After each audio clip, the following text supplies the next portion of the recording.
الحمدللہ رب العالمین والصلاة والسلام علی حبیبہ محمد وآلہ وصحبہ اجمعین اما بعد فاعوذ باللہ من الشیطان الرجیم بسم اللہ الرحمن الرحیم ختم اللہ علی قلوبہم وعلی سمعہم وعلی ابصارہم غشوۃ ولہم عذاب عظیم اللہم سبحانک لا علم لنا الا ما علمتنا انک انت العلیم الحکیم مولایا صلی وسلم دائما ابدا علی حبیبک من زانت بہ البصر معزز سامعین کرام السلام علیکم ورحمۃ اللہ وبرکاتہ۔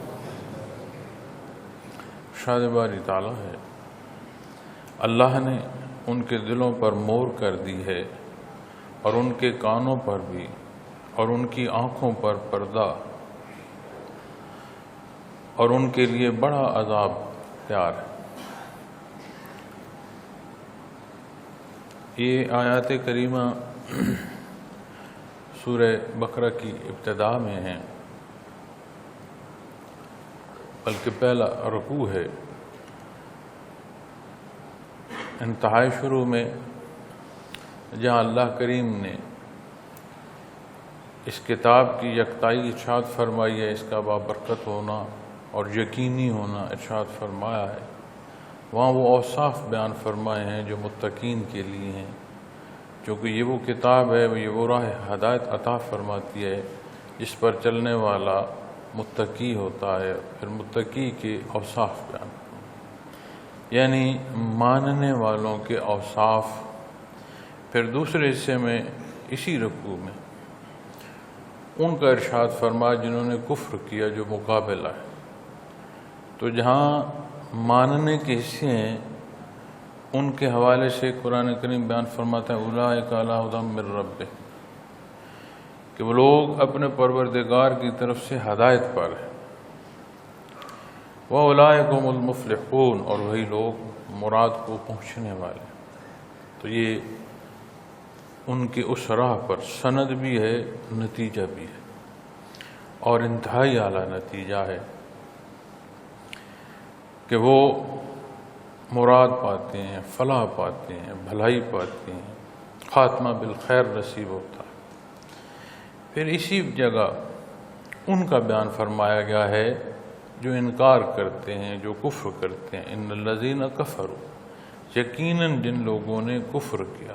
اب وہ کفر جو کر رہے ہیں یہ اختیاری حصہ ہے، تو اس لیے جب ترجمے میں اس آیہ کریمہ میں حضرت رحمۃ اللہ علیہ نے اقرب متراجم میں لکھا تو آپ نے یقیناً جن لوگوں نے کفر اختیار کیا۔ اب کفر کا نفاذ نہیں ہے کہ من جانب اللہ مومن و کافر نفاذ ہے، یہ حصہ وہ ہے جو اختیاری ہے۔ تو جب انہوں نے کفر اختیار کیا، حق کے مقابل آئے، تو اس مقابل آنے پر پھر انہوں نے اپنے آپ کو اس مقام پر پہنچا دیا جس کے نتیجے میں یہ ارشاد فرمایا جا رہا ہے کہ ختم اللہ علی قلوبہم۔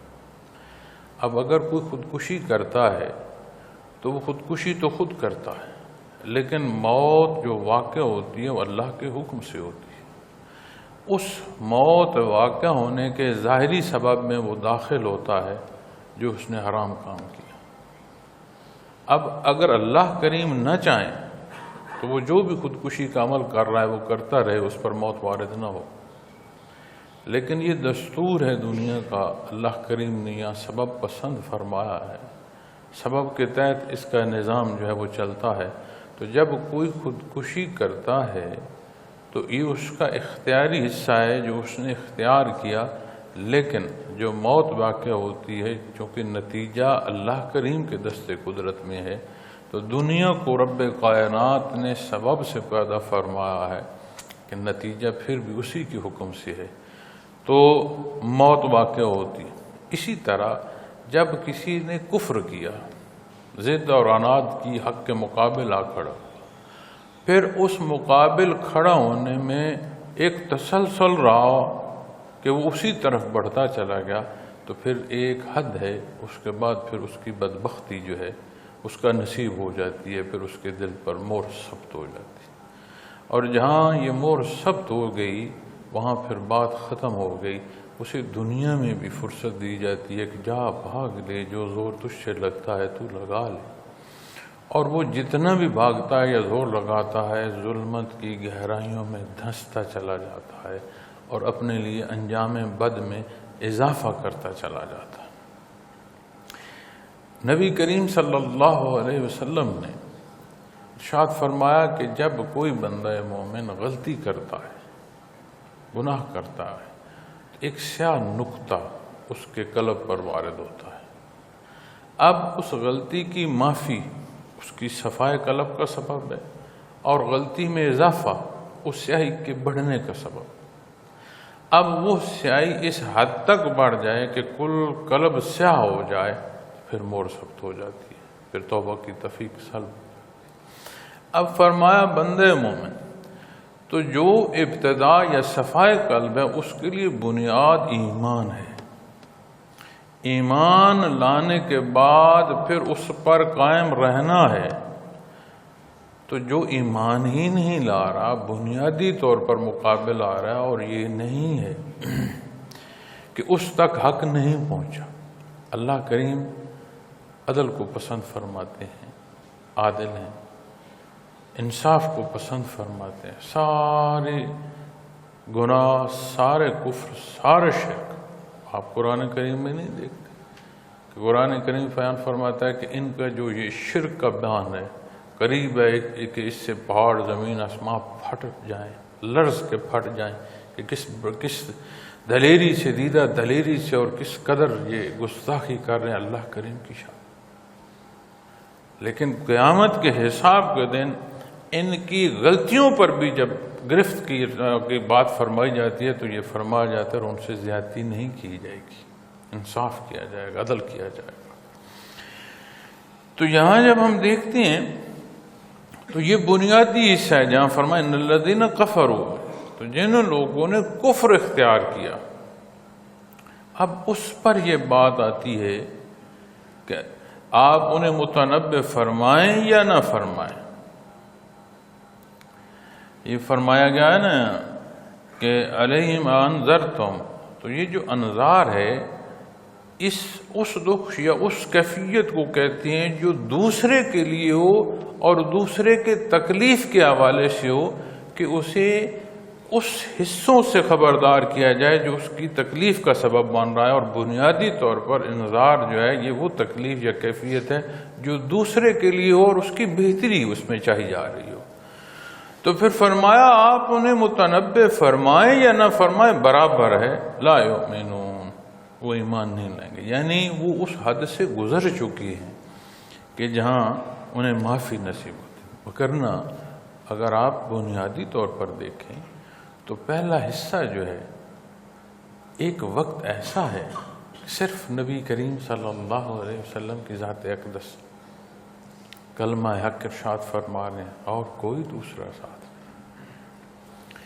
لیکن جب حق ظاہر ہوا، مخلوق تک پہنچا، اللہ کریم نے مخلوق کو یہ استعداد عطا فرمائی ہے کہ وہ حق و باطل میں تفریق کر سکے، تمیز کر سکے۔ پھر انہوں نے اپنا اختیار استعمال کرتے ہوئے حق کو چھوڑا اور باطل کو اختیار کیا، تو پھر نتیجہ انہوں نے جو حاصل کیا اس پر کیا جو انہوں نے عمل اختیار کیا۔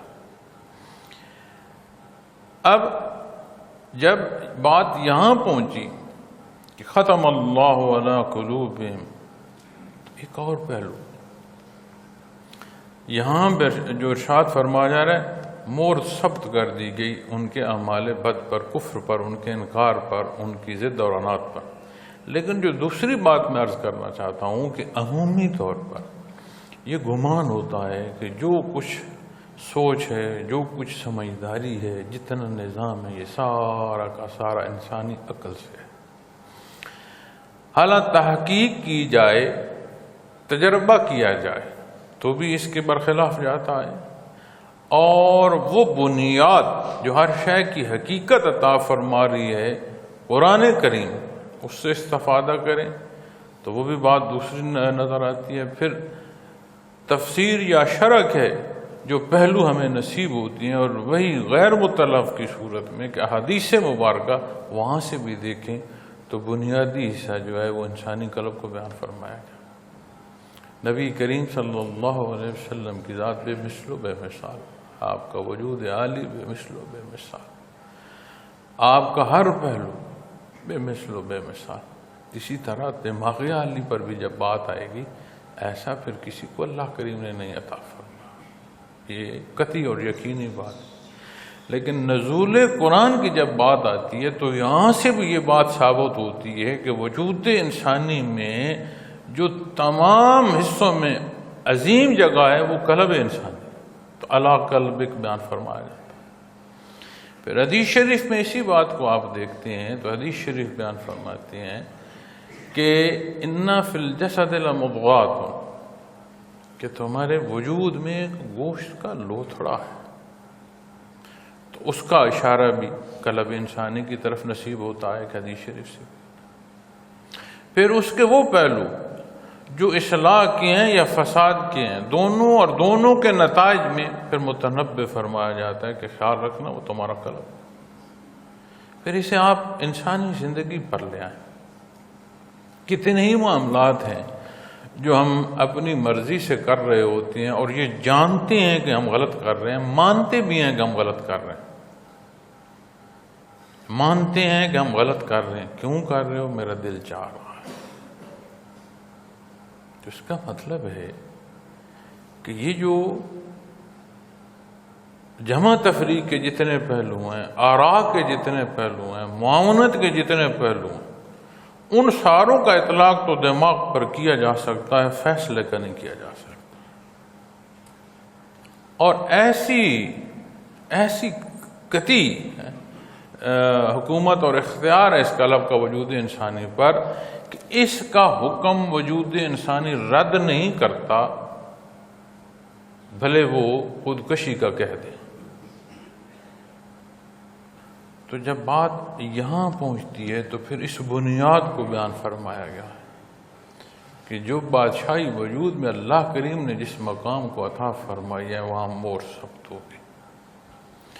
اب یہ اگلے حصے جو ہیں نا، وَعَلَىٰ سَمْعِهِمْ وَعَلَىٰ أَبْصَارِهِمْ، یہ وہ حصے ہیں جو ذرائع ہیں، اور بنیادی جو ذرائع ہیں انسان کے جاننے کے، اس کے حسات ہیں، اور حسات انسانی میں یہ کان اور آنکھ کسی شے کو دیکھنے اور اس کا وجود یا اس کے تعین میں بڑے بنیادی اعلی کار ہیں۔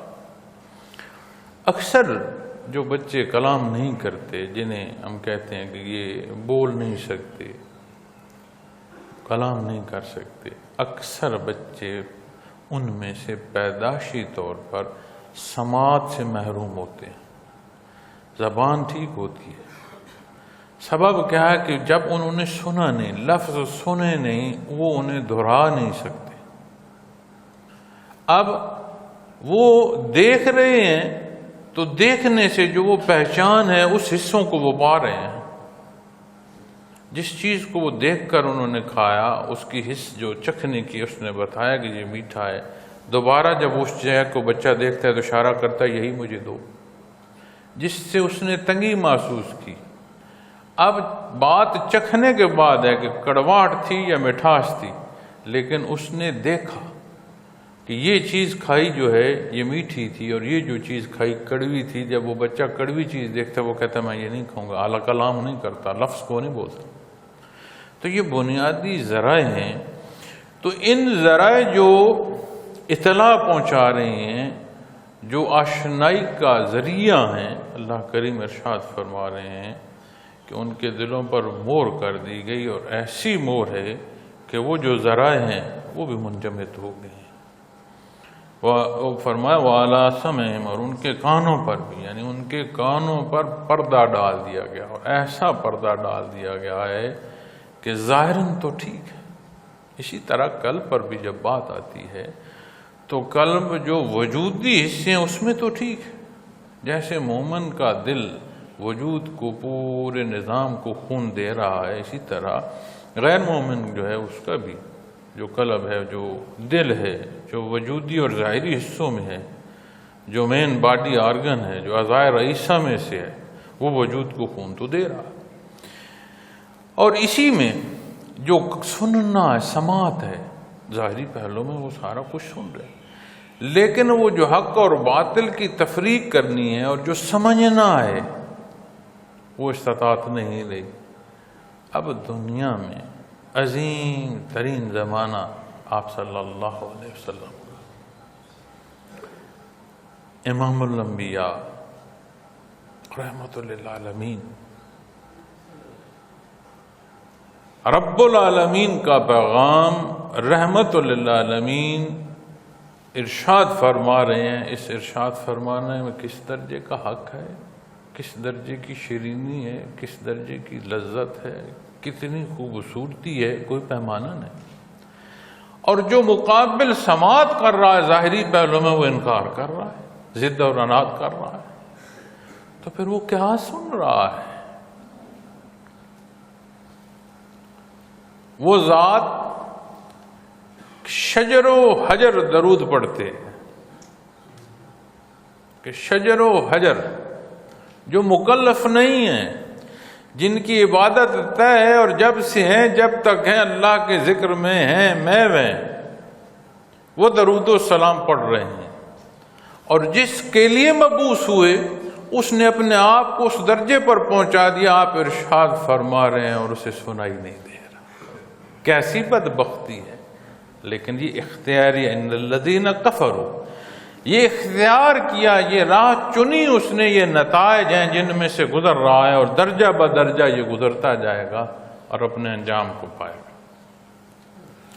اب کانوں پر پردے کی جب بات آتی ہے تو قرآن کریم کی آیا کریمہ کوئی دیکھے، قرآن کریم ایک جگہ ارشاد فرما جاتا ہے کہ جب کوئی آیا کریمہ نازل ہوتی ہے تو اس پر جب یہ ضد کرتے ہیں تو کہتے ہیں کس کا ایمان اس آیا کریمہ سے بڑا، تو قرآن کریم بیان فرماتا ہے کہ بے شک جہاں جس کا ایمان بڑا دوسرا اتنا اس کے مقابل آیا۔ اب بات اس کے اندر کی ہے، قلب کی ہے، اس کے اندر کی زمین کی ہے، بات وہاں رویدگی کی یا سختی کی ہے کہ وہ کیسی ہے۔ ایک ہی آیا کریم کا نازل ہونا، ایسی خوش بخت ہستیاں ہیں کہ ان کا ایمان اور بڑھ جاتا ہے۔ اور وہ کیسا بدبخت کہ کلام ذاتی نازل ہوا اور اس نے ضد کی اور اس نے تمسخر اڑایا اور اس کے لیے بدبختی کا سبب ہو۔ تو کانوں کا پردہ جو ہے یہ وہ ذرائع ہیں جو شناسائی کے لیے، جو پہچان کے لیے، جو سمجھنے کے لیے، مقصد حیات پانے کے لیے اللہ کریم نے یہ ذرائع، یہ وسیلے، ان پر آ کر جب یہ پردہ، تو پھر بات تو ساری ختم ہو گئی۔ فرمایا وَعَلَىٰ أَبْصَارِهِمْ، اور ان کی آنکھوں پر پردہ پڑا، غشاوت، ان کی آنکھوں پر پردہ پڑا ہے، اور دیکھ رہے ہیں، ان کو ٹھوکر تو نہیں لگ رہی۔ رات ہوتی ہے انہیں بھی اندھیرا محسوس ہوتا ہے، سورج طلوع ہوتا ہے تو وہ بھی دن کی روشنی دیکھ رہے ہیں، لیکن بات یہ ہے کہ وہ اس درجے کے اندھے ہیں کہ حق کا سورج طلوع ہوا اور عین سروں پر آیا اور اپنی پوری چمک کے ساتھ ہے، پوری روشنی کے ساتھ، اور انہیں کچھ دکھائی نہیں دے رہا، تو پھر وہ اندھے نہیں ہیں تو ہیں کیا؟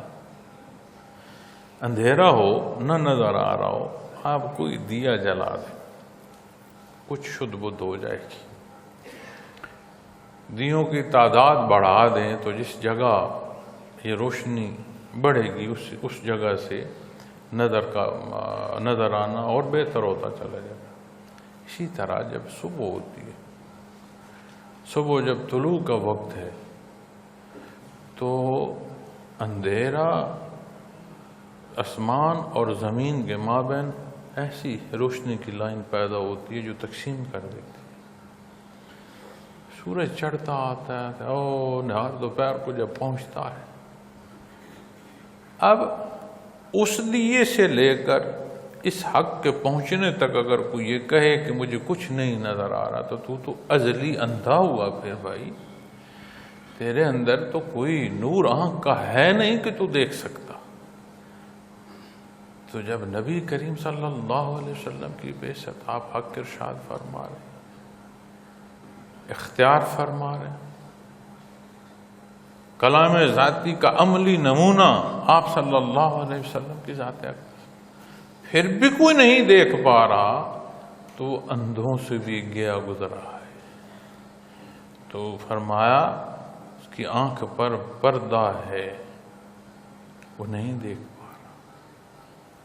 اب ان دونوں حصوں کو، اس کیفیت جہاں مور ثبت کی گئی اور سمع و بصر،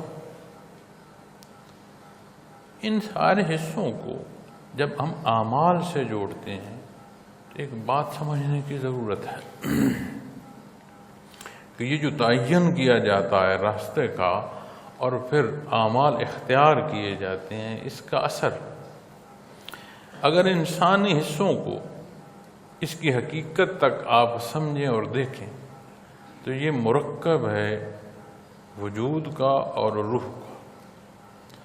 جس دن روح اس وجود سے خارج ہو جاتی ہے، ملک الموت وارد ہو جاتا ہے، تو اسی وجود کو میت کہتے ہیں، اس کا نام تک پکارنا چھوڑ دیتے ہیں، رشتہ تک پکارنا چھوڑ دیتے ہیں، میت کہہ دیا جاتا ہے۔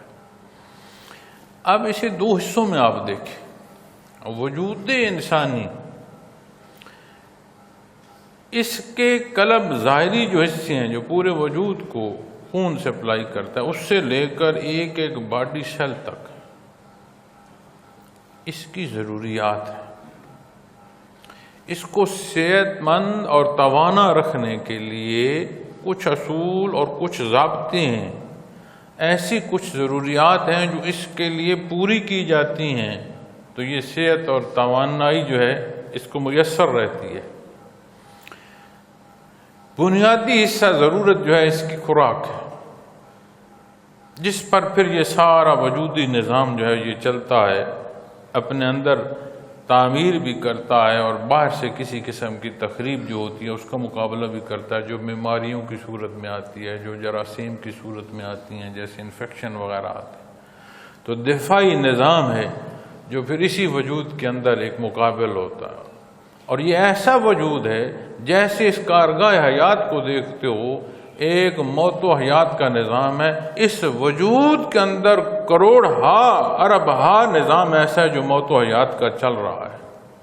تو جیسے اس کائنات کی اس خلق کی مثال ہے، وجود انسانی کے اندر پھر ایک ایسا تخلیق کا نمونہ ہے کہ ایک خلق آباد ہے، وہ مخلوق آباد ہے، ایک نظام ہے، احسن التقویم، ایک تخلیقی نمونہ ہے یہ وجود، اس کے اندر بھی ایک جہان بستا ہے۔ اب اس کی ضرورت بنیادی طور پر جب خوراک پوری ہوتی ہے تو وہ اسے قوت بخشتی ہے۔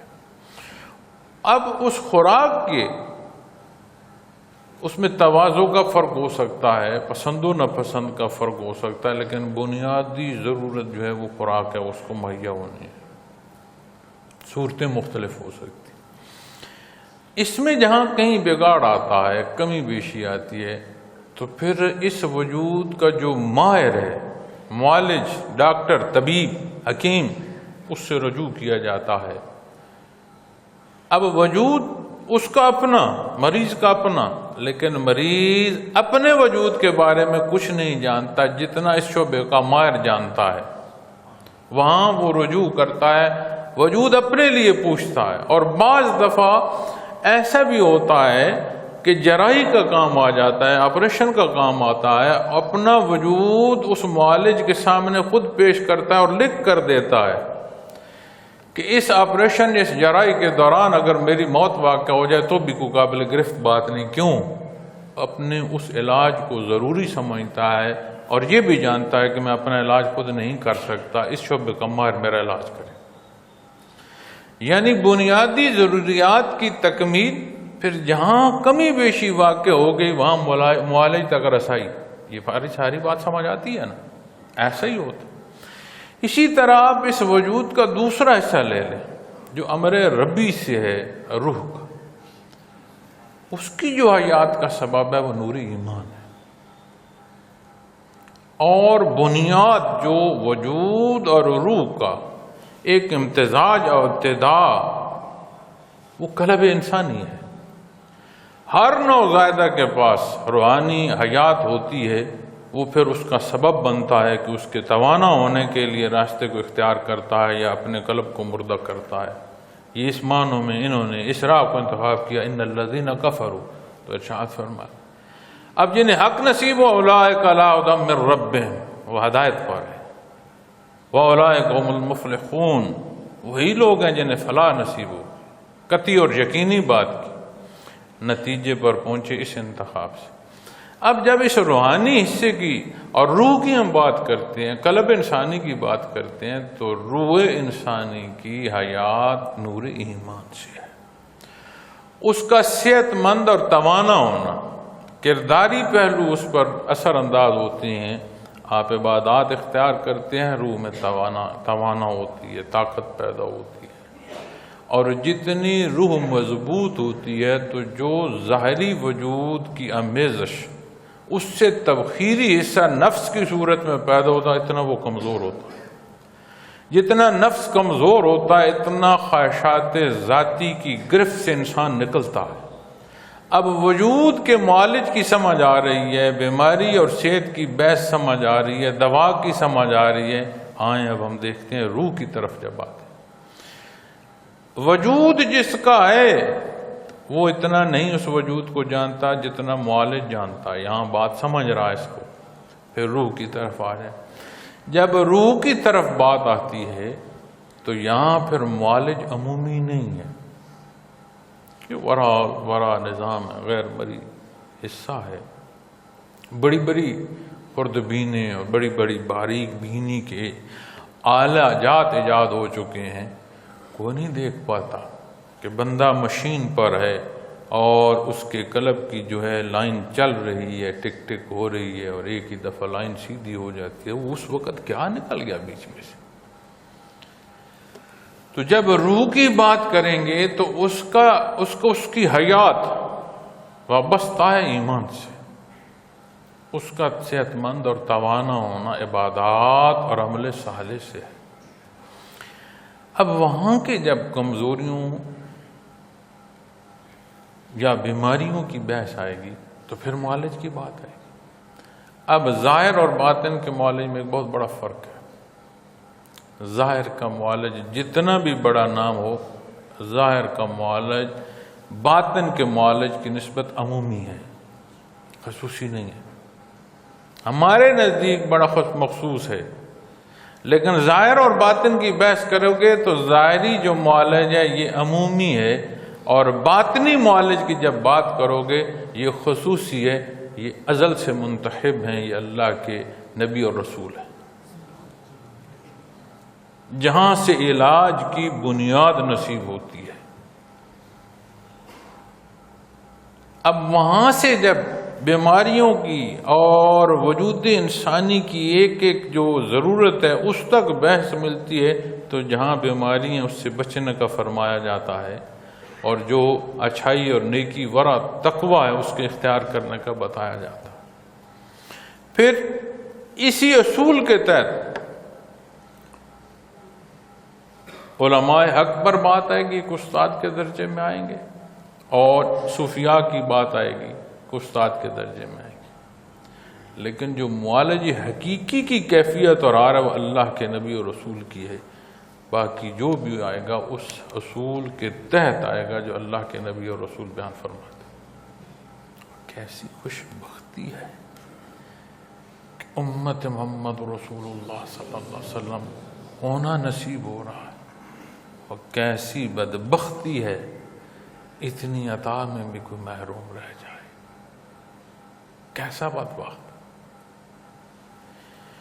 تو پھر جب یہاں علاج کی یا معالج کی بحث آئے گی تو ان اصول و ضوابط کو اختیار کرنا ہوگا جو اللہ کریم نے ارشاد فرمایا، جس کی تربیت ہمیں نصیب ہو رہی ہے نبی کریم صلی اللہ علیہ وسلم کی ذات اقدس سے۔ اسی میں جب آتے ہیں نا کیفیات کے حوالے سے، تو اکثر ایک بات میں کہتا ہوں ساتھیوں کو تربیت کے حوالے سے، جس سے استاد کا درجہ ہے اور وہ کسی کو سبق کرا رہا ہے، توجہ دے رہا ہے، تو کمال ذاتی نہ سمجھے۔ اس کا وہ عمل جو سبب کے تحت ہونا اللہ کریم نے اسے عطا فرمایا، یہ اس کی خوشبختی ہے، عطا ہے اللہ کی، کمال ذاتی نہیں۔ ایک تسلسل ہے اس نسبت کا۔ اب میں کوئی بہت پڑھا لکھا آدمی نہیں ہوں، لیکن جب میں اس نسبت کو دیکھتا ہوں تو عمومی جو مفہوم اس کا لیا جاتا ہے وہ لیا جاتا ہے ایک تعلق کو، ایک نسبت کو، ایک جوڑ کو، ایک منسلک ہونے کو۔ اب ہم تو لیتے ہیں کہ نسبت، صاحب نسبت، یعنی یہ صاحب سلسلہ ہے۔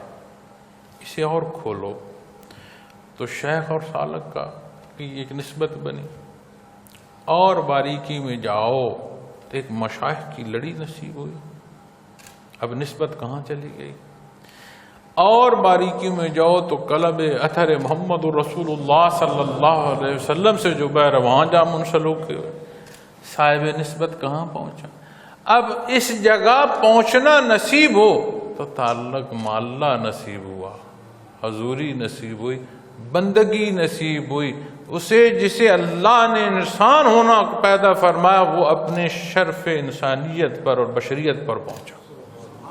مقام بندگی بہت بلند ہے، ہم تو سوچتے ہیں یہاں سے اٹھ کر کو پہنچے، اپنے جسے جہاں اللہ نے پیدا فرمایا ہے اس مقام پر پہنچے۔ یہ بہت بڑا کرم اور احسان کہ بندے کو بندہ ہونا نصیب ہو جائے۔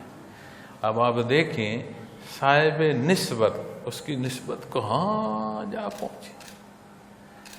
تو کبھی اس نسبت کو اس باریکی سے اور اس حیثیت اور اس کیفیت سے کبھی دیکھا، کبھی محسوس کیا؟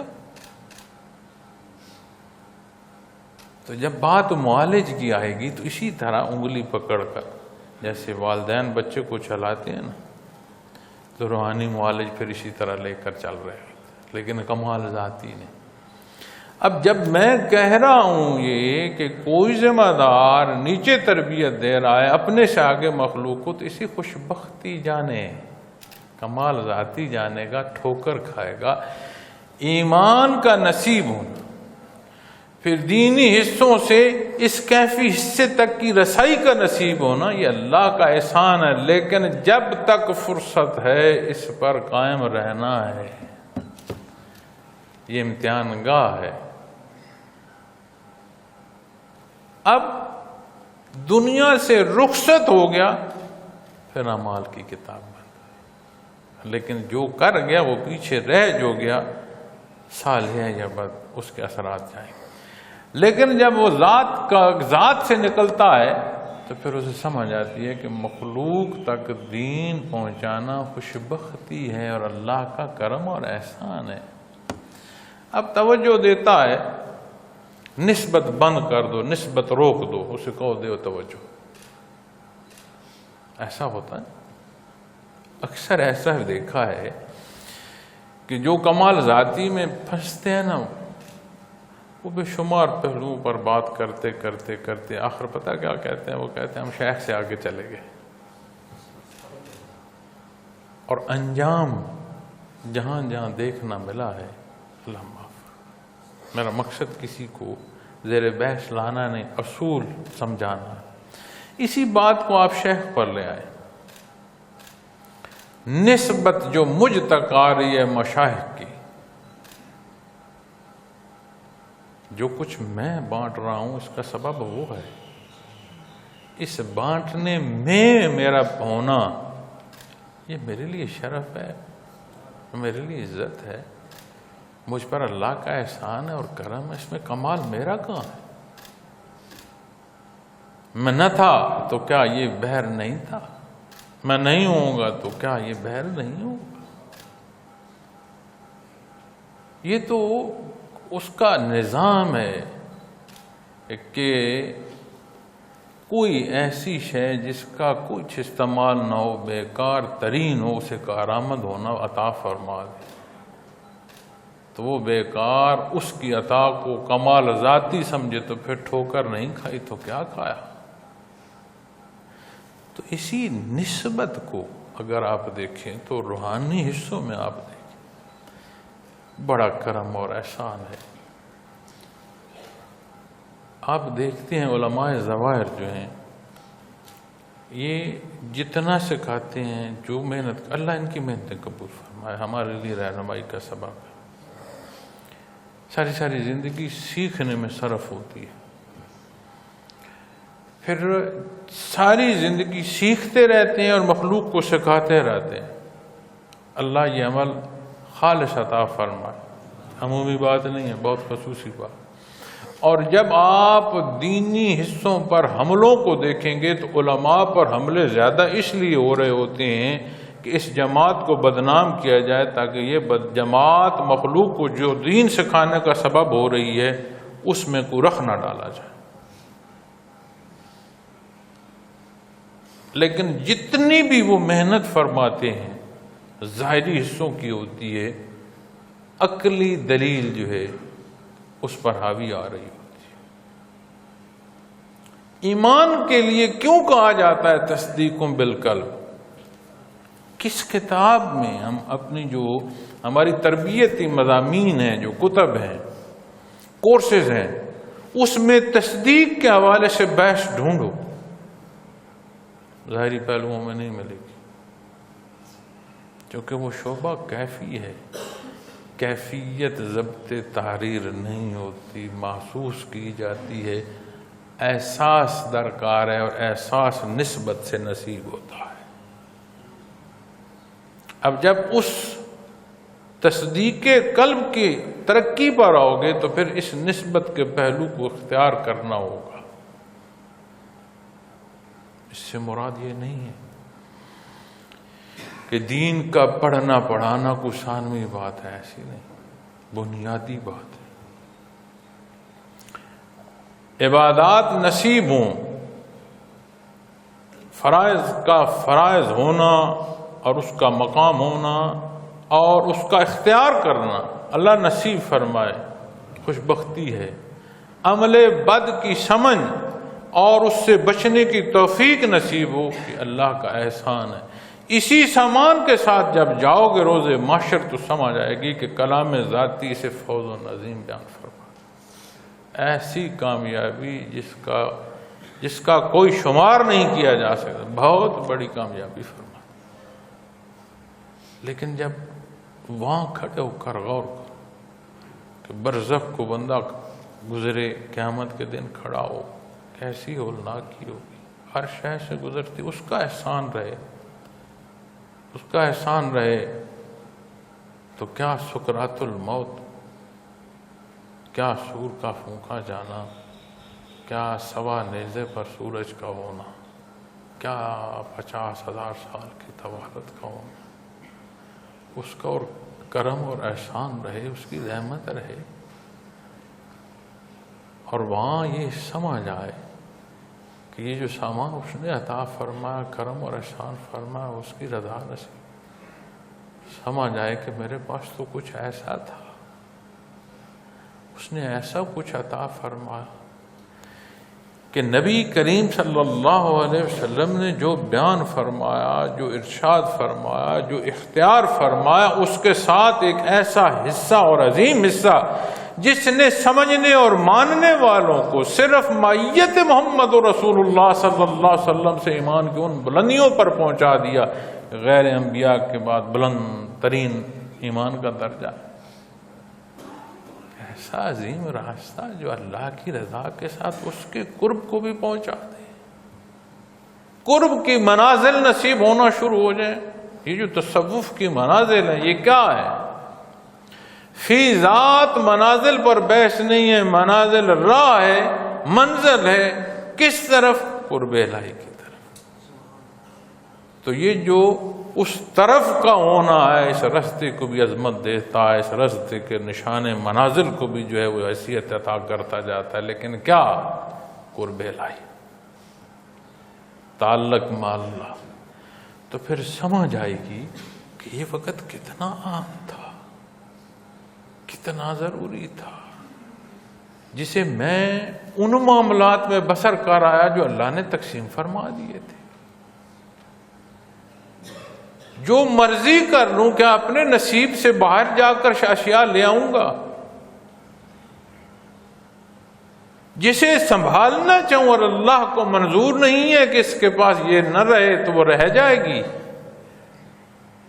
تو جو فرصت میسر تھی اس حق کا نصیب ہونا بھی اس نے کرم فرمایا، اور پھر مجھے سامنے یہ کیفیت قلبی کا بہ رہا ہے. اسے جانا، اسے سنا، اسے دیکھا اور پھر اختیار کرنے میں ہچکچاتا رہا، فرصت ڈھونڈتا رہا،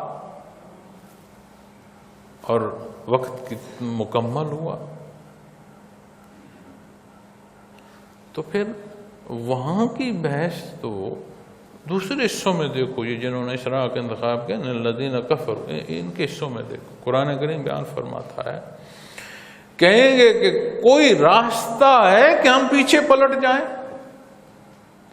جو کچھ ہم کرتے آئے ہیں اسے ہم چھوڑ دیں گے اور جو عند اللہ پسندیدہ ہم اسے اختیار کریں. کوئی راہ، کوئی بات، کوئی ایسا حصہ نصیب ہے کہ ہم پلٹ جائیں؟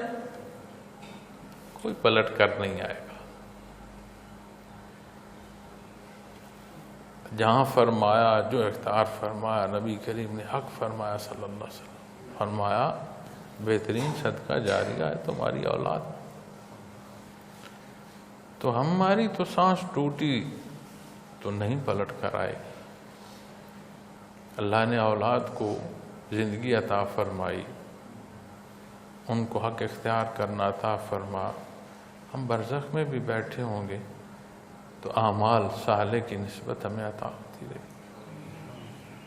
ہم پوری توجہ دیتے ہیں کہ انہیں ABC آ جائے، آباتا آ جائے، کاش الف لام میم ذالک الکتاب، ہم انہیں دین پڑھا سکیں. اور دین کا پڑھانا ایسا نہیں ہے کہ دنیا سے ناشنا کر دو. بڑے بڑے جرنیل اور بڑے بڑے نام اور بڑی بڑی تربیت گاہیں آپ صلی اللہ علیہ وسلم کے خدام کے سامنے ہیچ ہو گئے، گھٹنے ٹک گئے، لاکھوں کی فوج ہزاروں کے سامنے ہیچ ہو گئے. تو دنیا کا استعمال بھی دنیا کے بنانے والے کے ساتھ جو تعلق نصیب ہوتا ہے تو پھر اس کی جو سمجھ آتی ہے اس تعلق بنا نہیں سمجھ آتی. ایسا تو نہیں ملتا. آپ غزوات و سرایہ میں جا کر دیکھ لو، ایسا نہیں ملتا کہ نظم کے بغیر جو ہے وہ غزوات و سرایہ کا آپ کو ملے. تو دنیا سبب سے ہے، اس کا اختیار کرنا بھی دینی حکم کے تحت. دین دنیا سے منع نہیں فرما. زندگی کی بات کرو گے تو دنیا کا نام ساتھ جڑ جائے گا، دنیا کا نام آئے گا. کہ دنیا میں رہنا ہے، دنیا کا ہو کر نہیں رہنا. رہنا دنیا، زندگی کی بات کرو گے، حیات کی بات کرو گے تو لامہ اعلیٰ بات دنیا کی آئے گی. جب بات دنیا کی آئے گی تو رہنا تو دنیا میں ہے. امتحان یہی ہے. اللہ کریم نے حضرت آدم علیہ السلام کو فرمایا جائیں دنیا میں، تمہارا رزق مقرر ہے، وقت مقرر تک تمہیں رہنا ہے، اور جو حکم ہوگا اسے ماننا. تو رہنا تو دنیا میں. تو دنیا میں جب رہنا ہے تو دنیا کے اصول و ضوابط نہیں جاننے. بڑی تعریفیں ایجادات پر ہو رہی ہوتی ہیں، تحقیق پر ہو رہی ہوتی ہیں. کاش اللہ ہمیں غیرت ایمانی سے نوازے اور اپنی تاریخ کو، ہم حقیقی تاریخ کو اٹھا کر خود دیکھ سکیں، مخلوق کو دکھا سکیں کہ اس دنیا کے نظام میں صاحب ایمان لوگوں کا کیا اور کتنا حصہ ہے. دکھ تو اس بات کا ہے کہ بے عملی نے ہمیں اتنی انحطاط پر پہنچا دیا کہ ہماری تاریخ غیر لکھ رہے ہیں. غیر کیوں کیا پڑے کہ ہماری حقائق بیان کرے. آج تو ہماری نسل ایسی ہم نے کر دی ہے، اسے نہ کوئی تاریخ دینی پہلو سے کوئی اس کو رہا.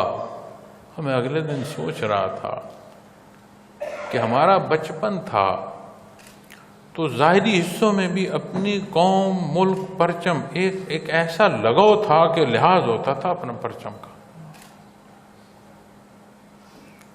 اسکول کی اسمبلیوں میں بھی پرچم کا چڑھنا، اسے لانا، اس کو بلند کرنا، اس کے سامنے کھڑا ہونا ایک کیفیت دیتا تھا۔ آج میں دیکھتا ہوں نہ کوئی ریاست کی محبت رہی، نہ کوئی ملک و قوم کا لحاظ رہا، نہ کوئی پرچم کا احترام رہا۔ جانتا کوئی نہیں، بچوں سے پوچھو انہیں اس میں موضوعات کا پتہ کوئی نہیں۔ کیوں؟ ریاست یا قوم، اس کی بنیاد بھی دین اسلام عطا فرماتا ہے۔ ہم اپنی بنیاد سے ہٹے ہیں، پھر اس کا اثر جتنا ہٹے ہیں اتنے دور تک چلتا چلا جائے گا۔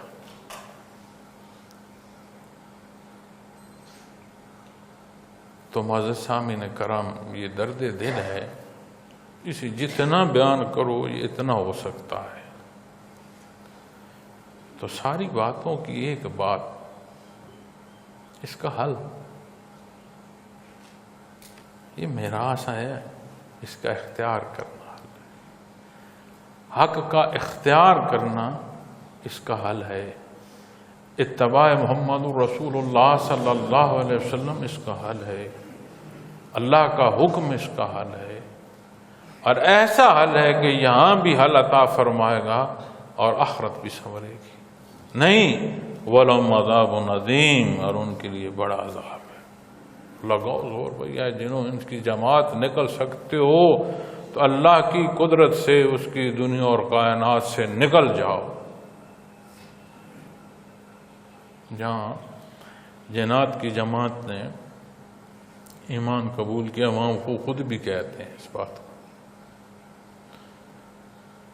کہ اللہ کی قدرت سے نکل نہیں سکتے، یہ حق ہے۔ قرآن کریم بھی بیان فرماتا ہے جنہوں نے ان کی جماعت نکل سکتے ہو نکل جاؤ۔ ان حصوں کا اختیار فرمانا کہاں پہنچائے گا؟ اور ضد اور عناد، وَلَهُمْ عَذَابٌ عَظِيمٌ، اور ان کے لیے بڑا عذاب تیار ہے۔ حتمی بات ہے،